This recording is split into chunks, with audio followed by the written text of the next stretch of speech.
Hello, everyone, and welcome to the May Small Business Meetup. It's a very exciting one. We are meeting with Woodland Park Zoo. So excited. Also with me today, we have Alyssa, who is a teammate on the EnviroStars team. And I will pass it off to her to introduce herself a little bit and then introduce our guests. Thank you, Christy. Hi, everyone. My name is Alyssa Rodriguez, and I've been with the EnviroStars program for about a year and a half. I'm just so grateful to have the opportunity to support and connect with the small business community about sustainability. And so today I'm thrilled to be joining Christy with this small business meetup to chat with our special guests, Caitlin Welson and Valerie Kruger of the Woodland Park Zoo. So Caitlin is the Sustainability and Purchasing Manager, and Valerie is the Senior Director of Finance and also my mother. So I will now pass it over to them and they can introduce themselves and talk a little bit about their work. Like my daughter said, I'm Valerie. I'm the Senior Finance Director. I've been here at the zoo about 21 years. So when I started, Alyssa was just a little kid, and I'm sure she thought I was going to be feeding the animals every day. I guess indirectly, I'm helping support them by making sure we don't run out of money, etc. But I don't actually get to feed them. Too bad, but she still wanted to come to the zoo a lot. Hey, can I come in to work with you? We have one photo where we did get to bring her in behind the scenes and feed the giraffe. These days we have the public can actually feed the giraffe in a special experience though. And I am Caitlin. I've been at the zoo actually only about 4 years. And in that time, I've definitely learned a lot and always started my introductions with I work at the zoo, but yes, I don't feed the animals, same as Valerie. Yeah. But now that I oversee the commissary, which is the animal feeding operation and purchasing, in addition to sustainability, I am in the same boat as Valerie. I don't directly feed them, but definitely helping to make sure that the animals have everything they need and want. So it definitely keeps things interesting, and there's a lot of sustainability topics on here, so hopefully it won't be too boring for anyone. Right. I don't think it'll be boring at all. Very excited to have you both again. Welcome.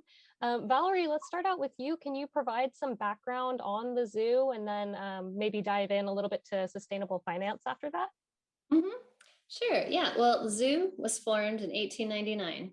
And of course, a lot has changed with the exhibits, the programs, our impact, over these 130 years. The zoo is now a leader in conservation efforts, and we moved beyond just animal conservation years ago. It became really obvious the environment that the animals live in is, being impacted, and there's obvious threats to animals all around the world. So we need to focus on the environment and conservation efforts in general. We like to say that the zoo is a conservation organization simply based at a zoo. And as a result, our basic mission is to save wildlife and inspire everyone to make conservation a priority in their lives. So we have a really unique platform, the zoo, where 1.3 million people come in a normal year. Hopefully we'll get back to that next year. So a lot of them come just for fun, an enjoyable outing, beautiful grounds, etc. And it's fun to see animals, but of course, we hit them with a lot of education, and we try to provide memorable experiences directly with animals. And our goal is to create empathy for wildlife that would then inspire visitors to care about wildlife and also the environment.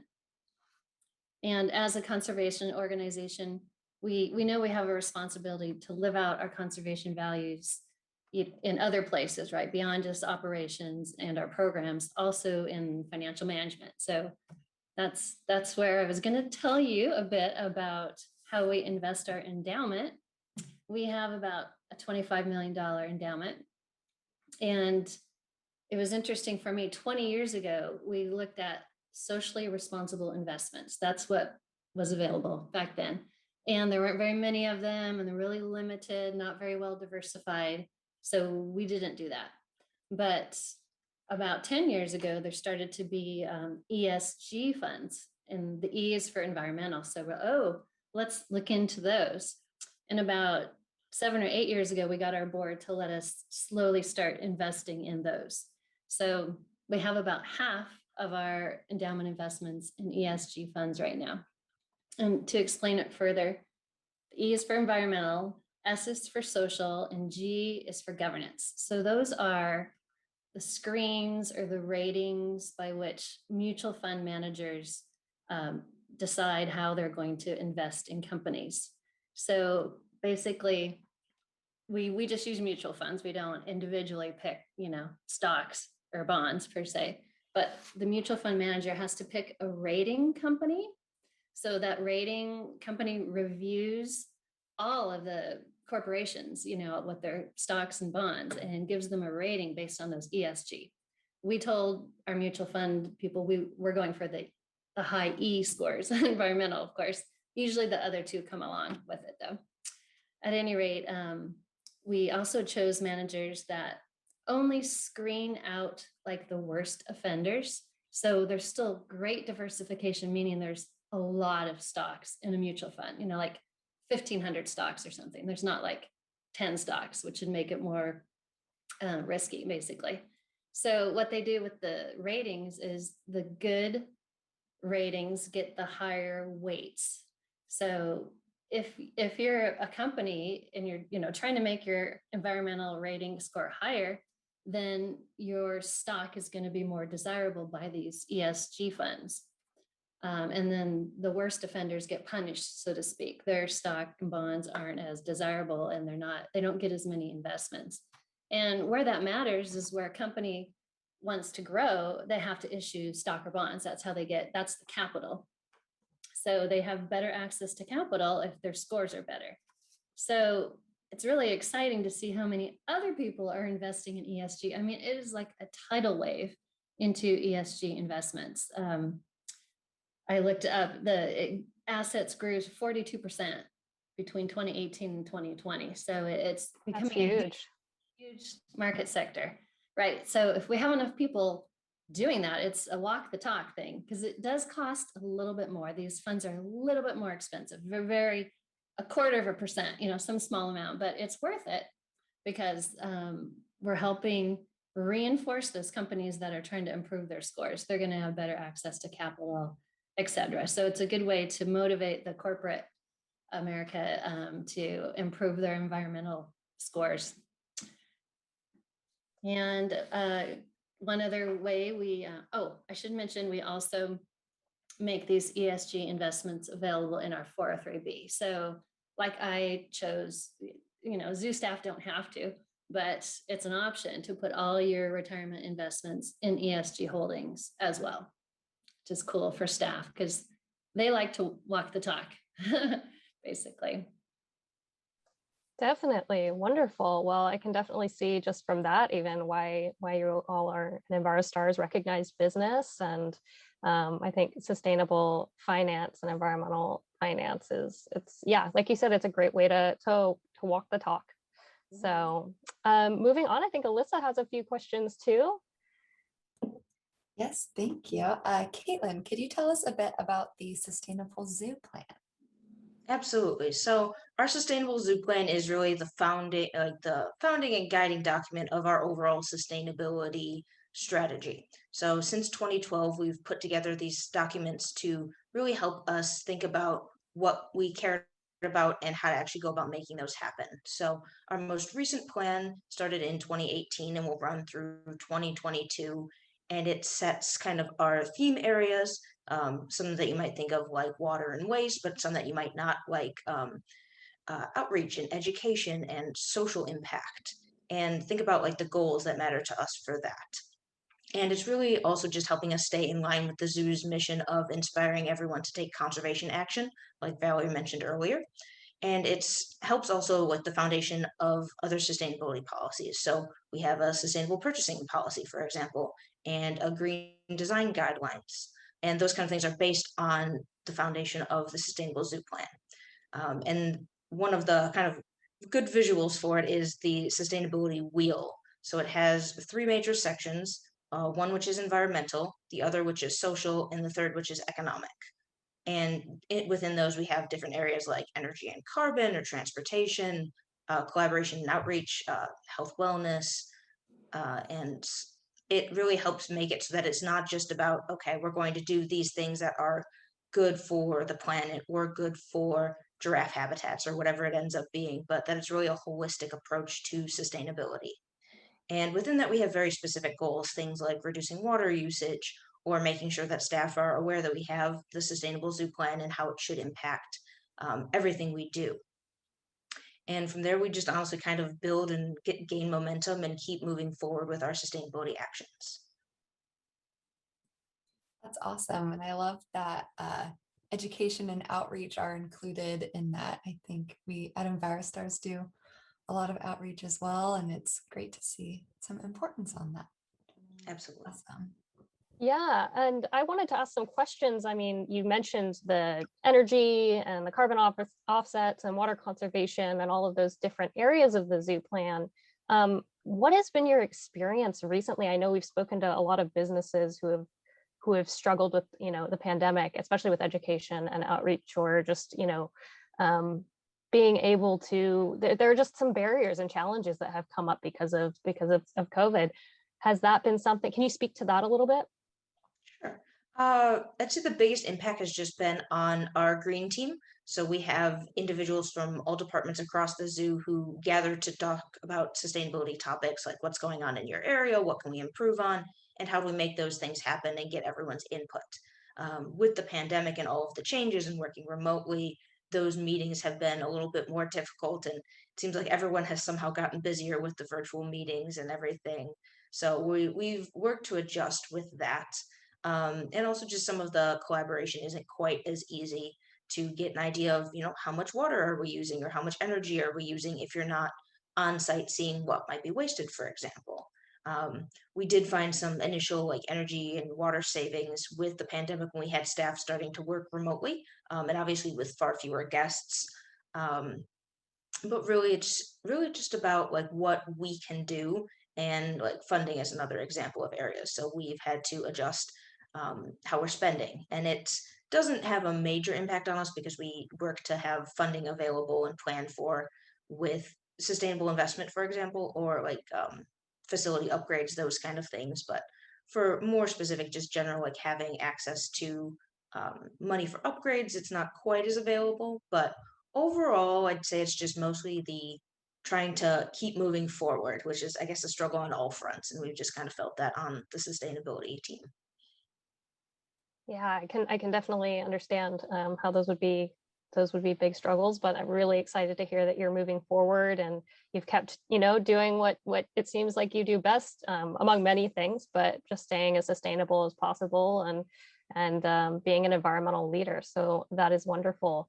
I know we have some pictures you sent that I'd love to show, and I think they were of the gift shop area, and a lot of cool things going on, sustainable things going on there. Maybe you can speak to that a little bit, either Valerie or Caitlin, anyone can speak to that. Okay, sure. I can talk a little bit about our retail partner. Basically, tries as much as possible to be as sustainable as possible. I have some factoids in front of me. Of course, they sold a whole bunch of reusable water bottles and reusable bags and stainless steel straws. I got my first one ever there a few years ago. And Caitlin can talk more about conservation commerce and what she sells there. But I'll mention that 71% of the plush sales are sold without those little plastic bead pouches, and that saves 3,000 pounds of plastic trash. Notice I didn't say stuffed animals. We don't say that at the zoo. No, it's plush animals. And apparently these green toys were made out of 4,400 milk jugs. So that was the volume of green toys and made out of milk jugs they sold. That was 2019. That was their last big year. But they are a great partner. Same with the food. Our food vendor also has a lot of sustainable efforts going on, and I'll throw it over to Caitlin to see what parts she wants to talk about. See, that's the problem though, is there's so many. With Event Network, who runs the zoo stores, they always sell Zoodoo. So we sell that twice a year as a big Fecal Fest sale, but we also sell, you know, small pint containers and 2-gallon buckets, and the absolute best, which is holiday. So 4-gallon holiday buckets if you want to give your favorite person or least favorite person a bucket of compost. Okay, Um, wait. You have to explain that. I The don't least think I favorite. understood what Zoodoo was before this interview. That's great. okay. It really is. Zoodoo is animal poop that's been composted. So the zoo takes all of the non-primate herbivore waste and the bedding from those areas and composts it. And it takes about 3 to 4 months.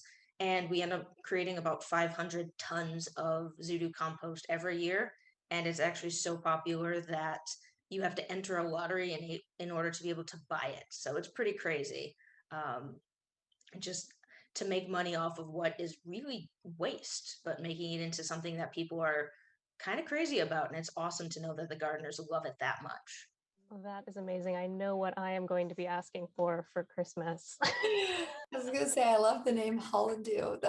Yes, our marketing team is amazing. They come up with all these fun things. I mean, what is better than Fecal Fest at the end of the day? That's awesome. I was just gonna ask a little bit more about the zoo store. So even with the vendors, you're able to like help convey your zoo values through what vendors you use. And so I know I just toured the zoo store with you both not too long ago, and we got to see all of the cool like plastic-free toys that you offer. And what was the conservation commerce store? Is that the Zoodoo? Well, it's part of it. So conservation commerce is kind of a branch of it that covers everything from handmade crafts from, for example, villagers in Kazakhstan, and they help protect snow leopard habitat. So there's programs to work with local peoples in order to provide them alternative income to poaching or to destroying habitats for farming or those kind of things.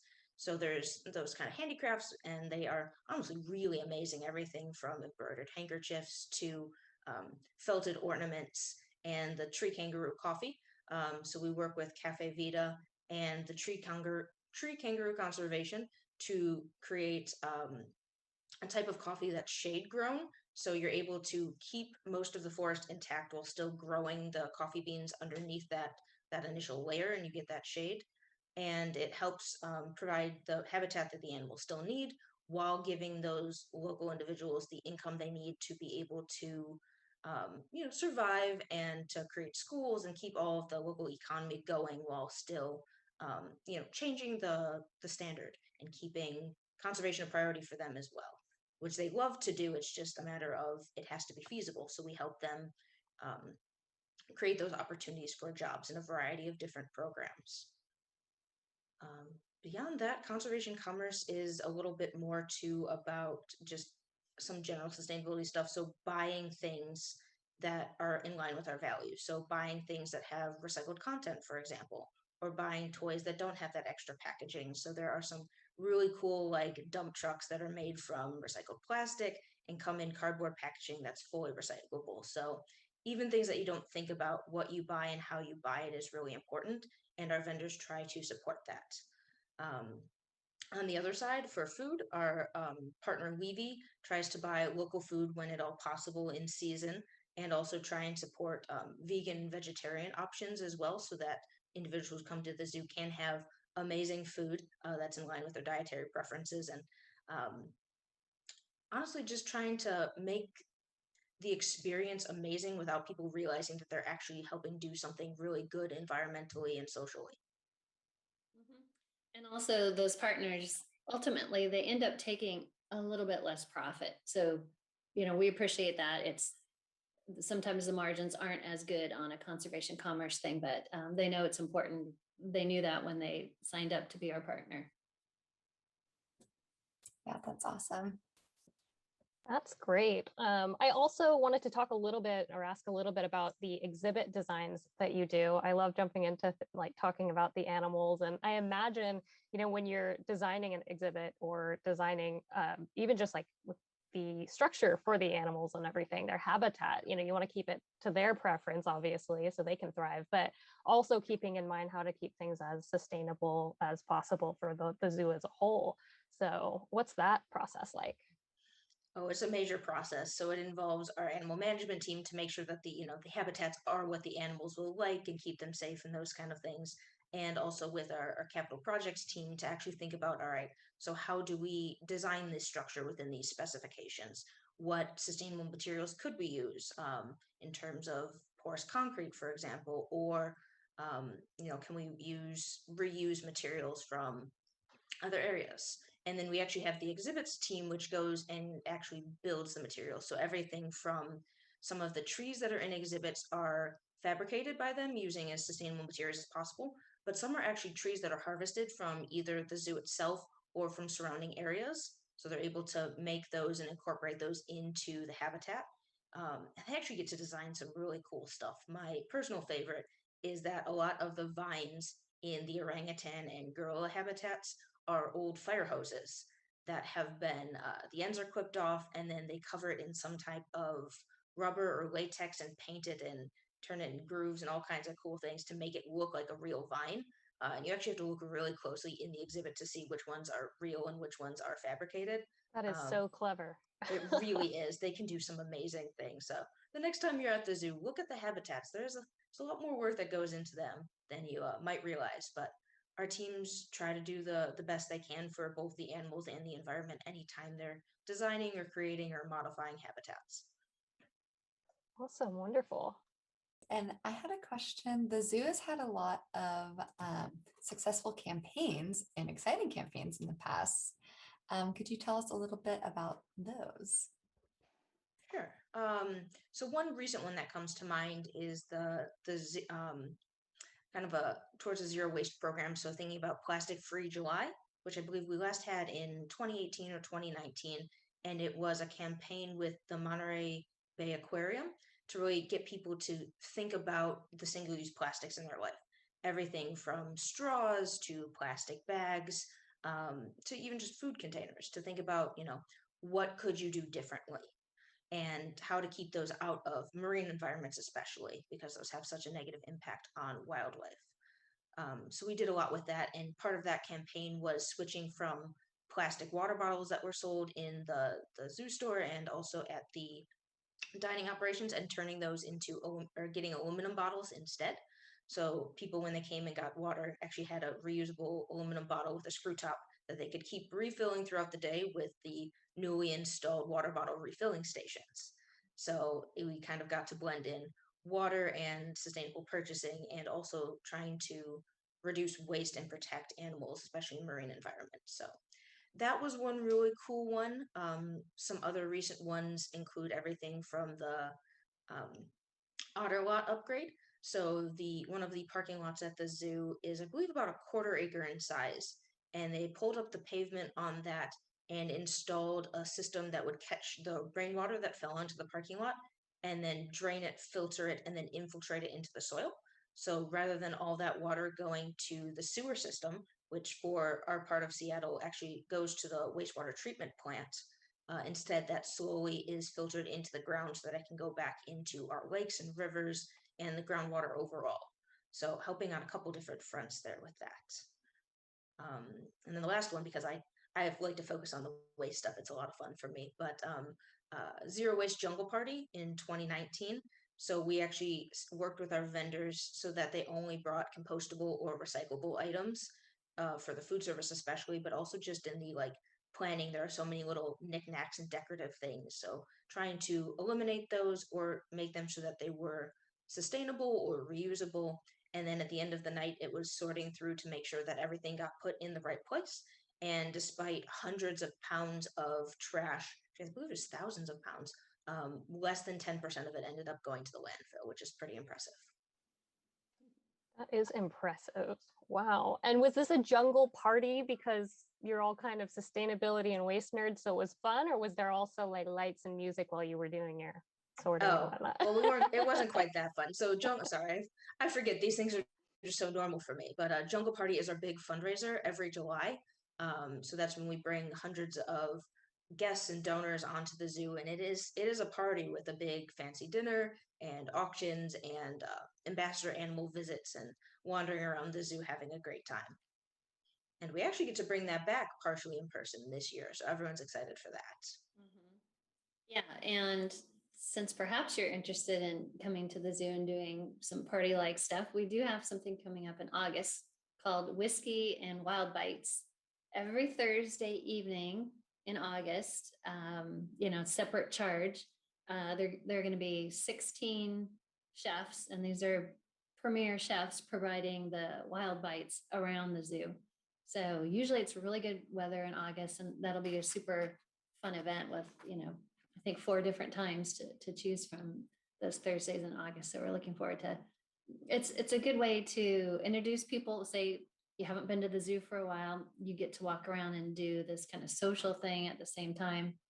And again, we're reminding people about all the animal conservation and environmental conservation things going on at the zoo. Well, that sounds like something that we need to do, maybe Alyssa, for an EnviroStars team field trip. Yeah. Yeah, it sounds so fun. I also know you guys have done a lot of other like large events in the past, like Zoo Tunes was always a favorite of mine. Yep, it'll be back this year. It's going to look different. I was just trying to figure out how to buy tickets. They're in pods this year, but there'll be 10 concerts, and they're all local. It's a local effort this year. Downsized from a normal Zoo Tunes year, but we were committed to continuing to offer them. Up to this last minute, we weren't quite sure how it was going to go, but it's a fun community event outing on the meadow outside at the zoo, and then people, depending on when you arrive, you can look around prior to the music starting. That's awesome. Well, it's very cool to hear that, things are kind of opening back up for the zoo and that you're going to be having more events coming up. We'll all have to stay tuned for those. And then before we kind of wrap up the discussion, just wondering if you, bringing it back to your EnviroStars participation and that process for you, if there's any advice you have for any businesses or organizations that are looking to become EnviroStars recognized, or maybe on the fence about it, how has being an EnviroStar affected you? And what would you tell them if they're considering it? I would definitely say go for it. It's been a great program for us, not only to have guidelines for areas we could improve, but also to have support to be able to ask questions, because sometimes, being sustainable isn't necessarily easy, especially if you've already started down that path and you've taken care of some of the easy things like making sure you're recycling and composting properly, or reducing chemical usage. Some of those things that take a little bit more effort and expertise, you have a network to tap into and ask, and honestly learn from and share your experience. So we've been part of the EnviroStars program since, I believe, the beginning, and it's always been great. And the I believe annual or every other year evaluation to just keep an eye on, how are things in our organization staying sustainable, and what more could we do, I think is a great benefit for all organizations. Wonderful. Well, once again, thank you both so much for coming on and discussing everything about the zoo with us. It's truly an awesome place and a great organization. You guys are really, really doing so much, and truly an EnviroStar. So thank you for that. Really looking forward to see what more comes up. And I know I need to, like I said earlier, get over there for the first time. So really excited to get a tour eventually, and maybe see some, trying to figure out which animal All right. I'm most excited about. Here. Yeah, I see the giraffe. I think I really like birds. I'm a big bird person, but I heard there is, is there a red panda there? Very cute red pandas. Yes. Mm-hmm. That's very high on my list. So I'll have a to. lot of birds too. Different bird areas around the zoo. Great, excellent. Well, I will have to get over there soon. Thanks again to you both so much. And Alyssa, thank you for coming on and helping co-host with me. Of course, thank you so much. Learned so much about the zoo, and lovely having you guys on here today. Great. No problem. Our pleasure. Awesome. Well, and thank you to all of you who are watching and who have watched the Small Business Meetup. Remember to check in every month. We'll be having one with an EnviroStars recognized business. And if you have any questions at all for Valerie or Caitlin, or just for the zoo in general. Valerie and Caitlin, what's the best way to contact you? Our emails are really easy. It's our name at zoo.org. Somebody here got zoo.org when the internet first came out. Otherwise, you can also email zooinfo@zoo.org, and that will always direct your email to the right person. They'll find us. All right, perfect. Well, that sounds great. Very easy. So anyone who has questions or comments at all, make sure to contact Valerie and Caitlin, and hope you all have a wonderful day. You too. Thanks, Christy.